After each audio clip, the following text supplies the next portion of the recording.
انداز تربیت و تبلیغ۔ تبلیغ کا لفظی معنی ہے پہنچا دینا۔ تبلیغ اسلام یہ ہے کہ اللہ کا دین اللہ کے بندوں تک پہنچا دیا جائے۔ کسی کو اچھی بات بتا دینا، کسی کو سیدھا راستہ دکھا دینا تبلیغ ہے۔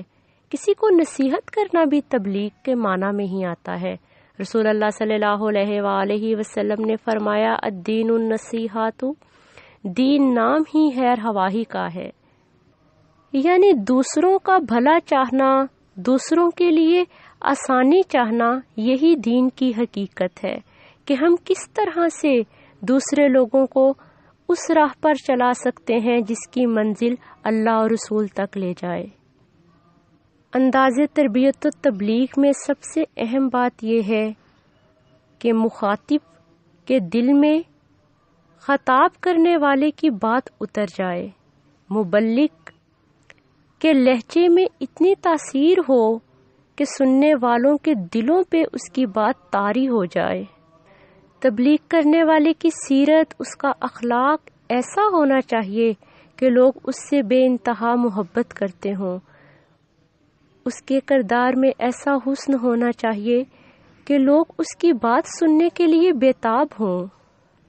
مبلغ کی بات میں ایسا اثر ہو، ایسی تاثیر ہو کہ پورے مجمع پر ایک کیفیت طاری ہو جائے۔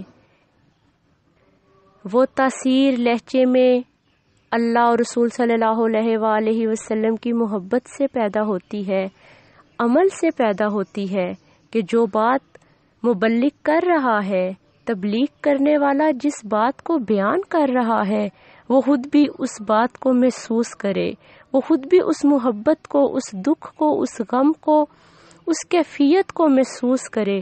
وہ جس کیفیت سے الفاظ کی ادائیگی کرے گا، اسی کیفیت سے لوگ اس کو سنیں گے اور لوگوں پر اور مجمع پر وہی کیفیت طاری ہو جائے گی۔ ایک اچھے مبلغ کو ہمیشہ بات اپنے مجمع کے اکارڈنگ کرنی چاہیے۔ اس کو یہ دیکھنا چاہیے کہ اس کو سننے والے لوگ کس ذہنی سطح کے مالک ہیں۔ اسے آسان اور سادہ الفاظ میں بات سمجھانی چاہیے۔ بات کو اتنا لمبا نہیں کرنا چاہیے کہ سننے والا اکتا جائے، اور نہ ہی اتنا مختصر کرنا چاہیے کہ بات سمجھ میں ہی نہ آئے، اور نہ ہی ہر وقت نصیحت کرنی چاہیے اور ہر وقت تبلیغ کرنی چاہیے، بلکہ دیکھنا چاہیے کہ کیا سننے والے اس کی بات سننے کے لیے آمادہ ہیں، کیا مخاطب کو لوگ پسند بھی کرتے ہیں یا نہیں کرتے۔ اگر ہم اپنی بات، اپنی نصیحت کو 4 گھنٹے کریں گے بیان، اپنا خطبہ زیادہ لمبا کر دیں گے تو لوگ اکتانے لگ جائیں گے، اور نہ ہی بہت زیادہ لاؤڈلی، بہت زیادہ اونچا اور چیخ کر اپنی بات بتائی جائے کہ لوگوں کے ذہنوں پر عجیب قسم کا سٹریس پیدا ہو جائے، بلکہ اپنی بات محبت سے، شائستگی سے، ٹھہراؤ سے اور آہستہ آواز میں کی جائے۔ اور جو اہم بات سمجھانی ہو، حدیث سے واضح ہوتا ہے کہ نبی پاک صلی اللہ علیہ وآلہ وسلم ہمیشہ کوئی اہم بات سمجھانے کے لیے اس کو 3 بار دہراتے۔ مقصد کیا تھا کہ لوگوں کے ذہنوں میں اس بات کی اہمیت اجاگر ہو جائے، لوگ اس بات کو جان لیں کہ یہ بات کتنی اہم ہے کہ آقا علیہ الصلوۃ والسلام نے اس کو 3 بار بیان فرمایا۔ اکثر مبلغ بات کرتے ہیں لیکن مجمع پر ان کی بات کا اثر نہیں ہوتا، کیونکہ ان کے لہجے میں وہ تاثیر نہیں ہوتی۔ اسی بات سے مجھے ایک واقعہ یاد آ گیا کہ غوث الاعظم سیدنا عبد القادر جیلانی رحمۃ اللہ علیہ ایک مرتبہ بہت زیادہ بیمار ہو گئے، اور انہوں نے اپنے بیٹے سے کہا کہ آج مجمع سے آپ جا کے تبلیغ کریں، آج آپ درس و بیان کریں۔ آپ کے بیٹے کافی دیر تک لوگوں میں واعظ و نصیحت فرماتے رہے، لیکن مجمع پر نہ تو ویسی خاموشی طاری ہوئی، نہ ہی ویسی توجہ پیدا ہو سکی، اور نہ ہی وہ کیفیت جو اللہ رسول صلی اللہ علیہ وآلہ وسلم کی محبت میں پیدا ہوتی ہے۔ آپ کے بیٹے نے عرض کیا کہ لوگ میری بات کو اس طرح سے نہیں سن رہے۔ تو جب غوث الاعظم عبد القادر جیلانی باہر تشریف فرما ہوئے اور آپ نے مجمع میں کھڑے ہو کر صرف ایک جملہ فرمایا، اور آپ نے فرمایا کہ آج میں علیل ہوں، آج میں بیمار ہوں، جس کی وجہ سے میں آج واعظ و نصیحت نہیں کر سکتا۔ صرف یہ ایک جملہ کہنا تھا کہ پورے مجمع پر رکت طاری ہو گئی، لوگ زاروں قطار رونے لگے، ان کی کیفیات بن گئیں۔ یہ ہے تاثیر، یہ ہے کردار کا حسن، یہ ہے اخلاق و سیرت کا حسن، جو کہ سننے والوں پر طاری ہو جاتا ہے۔ یہ ہے لہجے کی تاثیر، جو ایک مبلغ کے، جو ایک تبلیغ کرنے والے کے کردار میں، اس کے لہجے میں، اس کے دل میں ہونی چاہیے۔ محسن انسانیت صلی اللہ علیہ وآلہ وسلم کا انداز تربیت و تبلیغ بے شک سب سے نرالا تھا، سب سے خوبصورت۔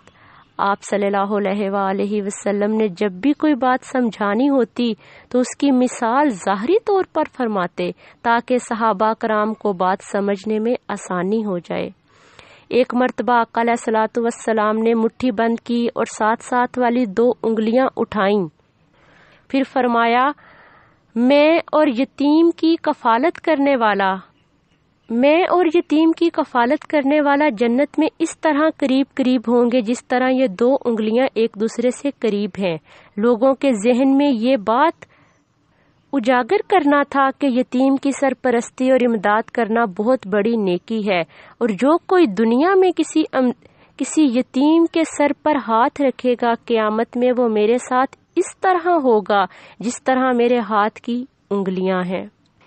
اسی طرح ایک مرتبہ نبی پاک صلی اللہ علیہ وآلہ وسلم نے صحابہ کی مجلس میں بیٹھ کر ایک سیدھی لکیر کھینچی جو ایک خاص منزل مقصود کی طرف جا رہی تھی اور اپنا راستہ بڑی آسانی سے اور کامیابی سے طے کر رہی تھی، اور اس سے ہٹ کر آپ صلی اللہ علیہ وآلہ وسلم نے کچھ آڑی ترچھی لکیریں کھینچی، اور دکھانا یہ مقصود تھا کہ انسان اگر سیدھے راستے پر چلتا ہے تو وہ آسانی سے کامیابی کو پا لیتا ہے، لیکن اگر وہ راستے میں الجھ جاتا ہے، غلط راستوں پر چل پڑتا ہے، تو وہ کبھی منزل مقصود پر نہیں پہنچ سکتا۔ اسی طرح آقا علیہ الصلوۃ والسلام نے ایک مرتبہ صحابہ کرام سے عرض کی کہ لوگوں، تمہارا کیا خیال ہے کہ اگر تم میں سے کسی کے دروازے پر سے ایک نہر گزر رہی ہو جس میں وہ ہر روز 5 مرتبہ غسل کرتا ہو، تو کیا اس کے جسم پر کوئی میل کچیل باقی رہ جائے گا؟ صحابہ نے عرض کیا، اس کے جسم پر کوئی میل کچیل باقی نہ رہے گا۔ فرمایا، بالکل یہی مثال 5 نمازوں کی ہے، اللہ تعالیٰ اس کے ذریعے سے خطاؤں کو مٹا دیتا ہے۔ اس واقعے کو بیان کرنے کا مقصد یہ تھا کہ لوگوں کے ذہنوں میں یہ بات اجاگر کر دی جائے، ذہن نشین کر دی جائے کہ جو کوئی 5 مرتبہ وضو کر کے اللہ کی بارگاہ میں حاضر ہوتا ہے، اس کا ظاہر اور باطن دونوں ہی پاک ہو جاتے ہیں، نہ تو اس کے جسم پر ظاہری کوئی میل رہتا ہے اور نہ ہی اس کے باطن پر کوئی گناہ رہتا ہے۔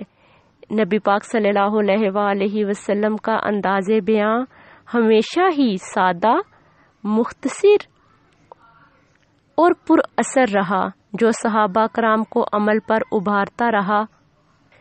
یہ ہادی برحق صلی اللہ علیہ وآلہ وسلم کے انداز تبلیغ کا کمال ہی تھا، جس نے چند سال میں عرب کی سرزمین کو جہالت کے اندھیروں سے نکال کر اسلام کے نور سے منور کر دیا۔ پیارے رسول صلی اللہ علیہ وآلہ وسلم کا انداز تبلیغ ہمارے لیے مشعل راہ ہے۔ ہمیں چاہیے کہ انسانیت کی محبت اور ہمدردی و غمگساری کے جذبے سے لبریز ہو کر انہیں دوزخ کی آگ کا ایندھن بننے سے بچانے کے لیے دین کی تبلیغ کا آغاز کریں۔ نبی پاک صلی اللہ علیہ وآلہ وسلم کے اسوہ حسنہ کی روشنی سے انسانیت کی بھلائی اور خیر خواہی کے لیے ہر لمحہ تیار رہیں۔ اللہ تعالی ہم سب کو عمل کرنے کی توفیق عطا فرمائے، اچھی بات سننے کی اور اچھی بات کو آگے پہنچانے کی توفیق عطا فرمائے، امت محمدیہ صلی اللہ علیہ وآلہ وسلم سے محبت کرنے کی توفیق عطا فرمائے، آمین۔